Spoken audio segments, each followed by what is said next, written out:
Hello everyone. तो स्वागत है आप सब लोगों का एक बार फिर से। ये जो सेशन है मैं लेके आया हूँ इंग्लिश बूस्टर का, लर्न इंग्लिश विद फन।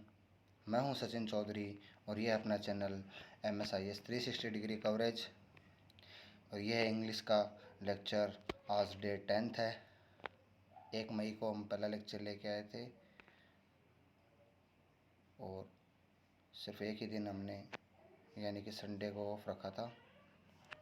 उसके अलावा कंटिन्यू है, तो आज 10th सेशन है। तो चलिए शुरुआत करते हैं इंग्लिश को अलग अंदाज में, बहुत ही फ़नी वे में और इंटरेस्टिंग वे में पढ़ने का करते हैं शुरुआत। ये देखिए, सबसे पहले ईडियम से हम शुरुआत करते हैं। Butterflies in my stomach.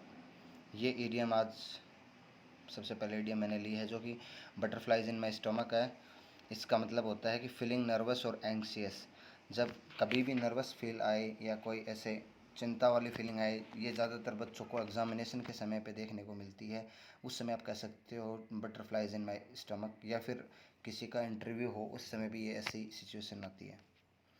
तो ये एग्जांपल आप देख लो। Rosa was so nervous she had butterflies in her stomach. She was going to sing the national anthem at the baseball game that night. She had never sung before such a large audience before. तो आप देख सकते हैं। चलिए, आज हम vocab नहीं करेंगे, तो फिर क्या करेंगे? वन वर्ड सब्सटीट्यूशन और फ्रेजल वर्ब, इस टाइप की चीज़ें हम करने वाले हैं मिक्स। इसमें आप सारी चीज़ें देखने को मिलेंगी। सबसे पहले numismatics. One word substitution and numismatics. मतलब नुमिस्मेटिक क्या होता है? नुमिस्मेटिक होता है one who study the coins, जो कॉइन को स्टडी करता है या कलेक्शन ऑफ कॉइन करता है, सिक्कों का कलेक्शन करता है, उसे हम नुमिस्मेटिक्स कहते हैं, मुद्रा शास्त्र। आज का सेशन बहुत ही छोटा होने वाला है, 10 से 11 मिनट का होगा मैक्सिमम। चलिए, अगला है नॉक्टर्नल। नॉक्टर्नल मतलब रात्रि संबंधी। डन और हैपनिंग इन द नाइट। जो भी घटना, जो जानवर या ऐसे स्पीसीज जो रात को निकलते हैं और रात्रिचर जिनको कहते हैं, उनके लिए नॉक्टर्नल यूज़ होता है। जैसे कि ओल की आप फोटो इमेज देख रहे हैं, उल्लू की फ़ोटो, तो डन और हैपनिंग इन द नाइट, उसके लिए हम क्या यूज़ करेंगे? नॉक्टर्नल। नॉक्टर्नल हम यूज़ करेंगे। चलिए बढ़ते हैं आगे। तो अब ये एक और इंटरेस्टिंग स्लाइड आ गई है, कॉमन मिस्टेक्स। हम डे टू डे लाइफ में क्या कॉमन मिस्टेक्स करते हैं बोलचाल में, तो उसको हम ध्यान में रखते हुए, जैसे कि लेफ्ट साइड में जो मिस्टेक हम करते हैं, राइट में आप देख रहे हैं करेक्ट कैसे बोलना है। एक एग्जांपल, जैसे टीना इज़ मैरिड विद जॉन। कभी भी किसी के शादी होता है तो विद नहीं लगेगा, मैरिड विद नहीं लगेगा, मैरिड टू लगेगा। तो Tina is married to John, ये फॉर्मेट सही है। विद की जगह टू रिप्लेस हो जाएगा। I must to go now. Must और गो के बीच में टू कभी भी नहीं लगेगा, टू प्रीपोजिशन नहीं लगेगा। तो क्या, टू को हम क्या करेंगे? ओमिट कर देंगे यहाँ पे। तो I must go now. Thanks you कभी भी नहीं होता, थैंक यू या फिर थैंक्स होता है। Me and Tom live in Rome. कभी भी हम कोई, आपको मैंने एक बार पहले भी बताया था कि कभी पॉजिटिव सेंटेंस ऐसा हो उसमें कभी भी 1 2 3 फॉर्मेट नहीं आता, 2 3 1 फॉर्मेट आता है। 2 मतलब सेकंड पर्सन, 3 मतलब थर्ड पर्सन, फर्स्ट मतलब 1 मतलब फर्स्ट पर्सन। तो मी एंड टॉम नहीं, पहले हम टॉम को प्रायोरिटी देंगे। Tom and I live in Rome, ये आएगा। Tom and I live in Rome. ये तो राइमिंग बन गई टॉम और रोम की। चलिए अगला देखते हैं। What is it mean. ये कहना गलत होता है, व्हाट डज इट मीन, ये सही फॉर्मेट है। इसमें हम किसी चीज़ का मीनिंग पूछ रहे हैं, कोई मतलब पूछते हैं किसी भी सेंटेंस का या कुछ भी, तो व्हाट डज इट मीन लगेगा, ना कि was it mean. I came to office by walk, ये गलत है, बाई वॉक नहीं आएगा। I came to office on foot. तो ये हैं डे टू डे लाइफ में हम जो मिस्टेक करते हैं, ताकि आप ये मिस्टेक ना करें। आप चाहे तो इसका स्क्रीनशॉट ले सकते हैं बच्चे। चलिए बढ़ते हैं अगले वन वर्ड सब्स्टिट्यूशन में। ऑब्स्टीट्रिशियन। ऑब्स्टीट्रिशियन होती है दाई, जो कि एक्सपर्ट होती है बेबी बर्थ कराने में या डिलीवरी करवाने में। One expert in the delivery of women, उसको कहते हैं ऑब्स्टीट्रिशियन। ये आप इमेज देख सकते हैं। चलिए, प्रोलॉग, प्रस्तावना। किसी भी जैसे कोई ड्रामा शुरू होता है या फिर कोई पोइम है, उसके शुरुआत में हम बोलते हैं ना प्रोलॉग, तो उसको हम प्रस्तावना कहते हैं। Introductory part of a poem या फिर प्ले। ये आप इमेज देखिए। जैसे कि इंट्रोडक्टरी को तो हम प्रोलॉग कहते हैं, तो हम कंक्लूजन को क्या कहेंगे? उसमें हम यूज़ करते हैं एपिलॉग। देखो, EPILOGUE, एपिलॉग। यहाँ पे प्रोलॉग, PROLOGUE। नेक्स्ट स्लाइड है, इंटरेस्टिंग चीज़ फिर से हमारे पास मज़ेदार ये आई है। इसमें क्या है, been to versus gone to. Been to कहाँ यूज़ होता है और गोन टू का कहाँ यूज़ होता है, ये आपको पता होना चाहिए। बीन टू की पहले बात करते हैं, पूरी बीन टू की। वी यूज़ बीन टू और हैव बीन टू से when you have moved travel to a place and you are not in that place any more, you have return. Been to का मतलब हम कोई past situation की बात कर रहे हैं कि किसी ऐसी जगह जहाँ पे हम पहले रहते थे बट अब हम वहाँ से शिफ्ट हो चुके हैं, वहाँ अब हम नहीं रहते। जैसे हम कुछ भी एग्जाम्पल ले लें कि मैं जयपुर रहा करता था, जैसे 2014 से मैं 2017 तक 3 साल जयपुर रहा, तो मैं जयपुर रहता था, तो अब तो नहीं रहता, पहले रहता था, तो वहाँ पे हम बीन टू का यूज़ करेंगे। जैसे example, I have been to Italy 3 times, किसका मतलब इटली होके आ गया लेकिन अभी मैं फ़िलहाल वापस अपने होम टाउन पे हूँ। अब देखो, John's just been to the shop, he bought some cakes, would you like one.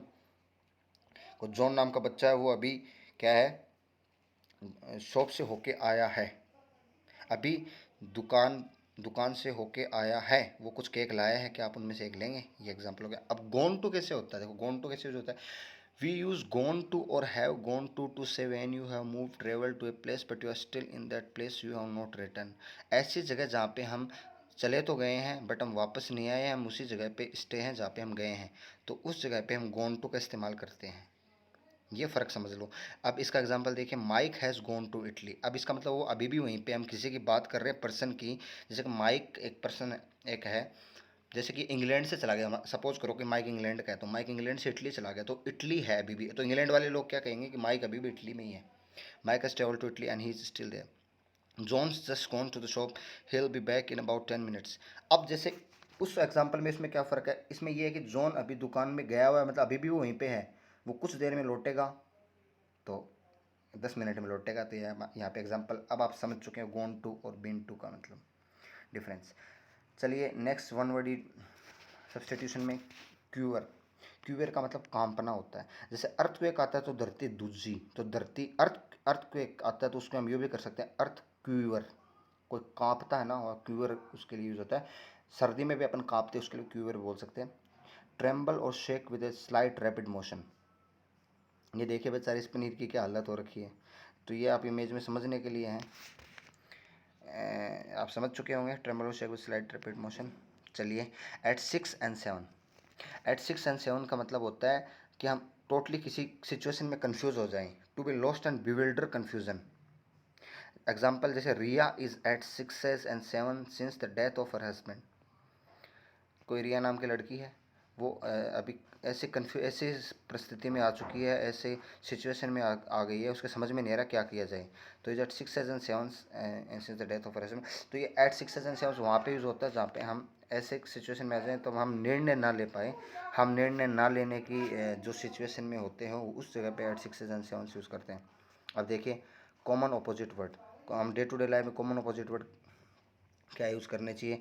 Interesting का उल्टा होता है बोरिंग, ऊपर ऊपर पहले लाइन का पढ़ेंगे सारे। सिट का स्टैंड, नॉट येट का रेडी, नेवर का ऑलवेज, स्पेशल को जनरल, अदर का सेम, मैनी का फ्यू, ये अपोजिट वर्ड है। सबर्ब का सेंटर, पीस का वॉर, टाइट का लूज, समर का विंटर, पोलाइट का रूड। यूजफुल के अगर उल्टा यूज़ करेंगे तो यूजलेस, सपोर्टर की जगह ओपोनेंट, पॉवर्टी की जगह wealth, top bottom, teach learn, pretty ugly, huge tiny, major minor, public private, unity division, maximum minimum, push pull, visitor host, mess order, regret satisfaction, single married, modern ancient, ask reply, sister brother, narrow broad, high low, smooth rough, noisy quiet, humid का dry. ये day to day life में use करते हैं। चलिए अगले one word substitution पे चलते हैं। At someone's beck and call, ये बैक पीठ वाला नहीं है, बी इसी बैक वाला, बैक एंड कॉल है। To be always ready to serve, कोई भी जैसे हमारे जैसे इंडियन सोल्जर्स की हम बात करते हैं तो वो हमेशा तैयार रहते हैं हमारे देश की रक्षा की खातिर। तो हम ये कह सकते हैं हमारे देश के जवानों से याद कर लीजिए, देखो इमेज आप, कि हम कोई भी इंसान जैसे किसी चीज़ के लिए रेडी रहे तो उसके लिए to be always ready to you. तो example, imagine what it's like to have a cook and a maid at your beck and call. ये एक एग्जाम्पल आप अपना खुद का भी बना सकते हैं। It's like to have a cook and maid at your beck and call. A red letter day, ये देखिए अगली स्लाइड पे, ए रेड लेटर डे, ये नेक्स्ट वन वर्ड सब्स्टिट्यूशन है। An important day, red letter day use होता है important day के लिए। ओके, एग्जाम्पल देखिए, a special occasion as in when Ram comes home from his tour. An important day, example, a special occasion as in when Ram comes home from his tour of duty, that's will be a red letter day। एक example देखिए, एक ऐसा special occasion किसी की life में जब वो ऐसा दिन आता है तब कोई सफलता उसे मिलती हो या बहुत ही उसके लिए महत्वपूर्ण डे हो, उसके लिए रेड लेटर डे का यूज़ किया जाता है। Special occasion as when Ram comes home, ये एग्जांपल मैंने लिया है, from his tour of duty is all be a red letter day. तो आप ये समझ चुके हो। चलिए बढ़ते हैं अगली स्लाइड पे। Word to use instead of very. देखिए, ज़्यादातर हम यूज़ करते हैं ना, जैसे कि कोई जगह नॉइज़ी है तो ज़्यादा नॉइज़ी है तो वेरी नॉइज़ी यूज़ करते हैं। तो हम वेरी ना यूज़ करके हम ऐसा क्या यूज़ करें कि वो और भी अच्छा लगे। तो वेरी नॉइज़ी, जैसे पहला ये वेरी नॉइज़ी की जगह डिफनिंग, जो ऐसे लगता है कि बहरा कर देगा ऐसी आवाज़। वेरी ऑफन, अक्सर की जगह फ्रीक्वेंटली यूज़ करते हैं। वेरी ओल्ड की जगह हम एंशियंट यूज़ कर सकते हैं। वेरी ओल्ड फैशन की जगह आर्केक यूज़ कर सकते हैं। वेरी ओपन की जगह ट्रांसपेरेंट यूज़ कर सकते हैं। वेरी पेनफुल की जगह एक्सक्रूशिएटिंग यूज़ कर सकते हैं। वेरी पेल की जगह एसन यूज़ कर सकते हैं। वेरी परफेक्ट की जगह फ्लॉलेस यूज़ कर सकते हैं। वेरी पुअर की जगह आप यूज़ करें डेस्टिट्यूट। वेरी पावरफुल की जगह आप यूज़ करें कॉम्पेलिंग। वेरी प्रिटी की जगह ब्यूटीफुल यूज़ कीजिए। वेरी क्विक की जगह रैपिड यूज़ करेंगे और भी अच्छा लगेगा। वेरी क्विट की जगह आप यूज़ कर सकते हो हश्ड, ऐसे नहीं बोलते वो हश वर्ड हश्ड। वेरी रेनी की जगह आप पोरिंग यूज़ कर सकते हैं। वेरी रिच की जगह wealthy. Very sad sorrowful. Very scared petrified. Very scary chilling. Very serious grave. Very sharp keen. Very sharp keen. Very shiny gleaming. Very short brief. Very, अब brief notes नहीं बनाते क्या। Very shy timid. Very simple basic, इस तरीके से। 9 day wonder, 9 days wonder, pleasure for a short time. Example, no, जैसे हम नहीं कहते हिंदी में बोलते 4 दिन की चांदनी है बाद में देर, तो इस इंग्लिश में इसको 9 डेज वंडर, ये अलग हो गया थोड़ा, उसमें 4 इसमें 9 है, बट यहाँ नंबरों से नहीं लेना, याद कर रहा हूँ, इसको याद करना है अपने को कि 9 days wonder, pleasure for a short time. Example देखिए, his music was derided by an older generation convinced that he was a 9 day wonder. ये देखो ग्रेट सक्सेस इसका हो गया कि कुछ समय के लिए। Okay, at the top of A head. At the top of A head का मतलब होता है कि किसी भी कार्य को करने की तत्परता दिखाना। Willingness to do something instantly। Example, she expects me to make dinner at the drop of a hat। At the drop of a hat, if I am very busy with office work। At the drop of the head का मतलब, जैसे race करते हैं तो उसमें ऐसे आप ये समझने के लिए एग्जांपल देखिए, एक ये जो एक पर्सन खड़ा है, इसके हाथ में ये हैट है, तो उसने हैट गिरा दी, तो हैट गिरा दी तो रेस शुरू होगी, तो जैसे हैट गिरी वैसे रेस शुरू होगी, तो उससे आप याद कर सकते हो at the drop of A hat. अब मैच द सिनोनिम से कल के आंसर है एडमोनिश। एडमोनिश का आप देख सकते हैं, इसका जो सिनोनिम है जो मैच होता है रेप्रीमेंड। एगाइल, एजाइल का निम्बल। एमेच्योर का आप देख सकते हो नॉन प्रोफेशनल। एमिएबल का फ्रेंडली। असॉल्ट का आप देख सकते हो हिट। बारबरस का ये देखिए आप क्रूएल आएगा। कमेंस का इंसेप्शन या बिगन शुरुआत। कॉम्प्लेसेंट का देख लीजिए आप अपेथेटिक। कॉन्जेनियल का आप देखिए लाइक माइंडेड। और डिफाइल का जो मैंने आपको बताया था स्पॉइल। तो ये थे कल के आंसर। तो स्टूडेंट्स ऐसे ही आप रेगुलर आते रहिएगा क्लास में। ये था आज का सेशन, यही होता है समाप्त। Thanks for watching, do like subscribe, press the bell icon to all and share. Thank you and have a thoughtful Tuesday.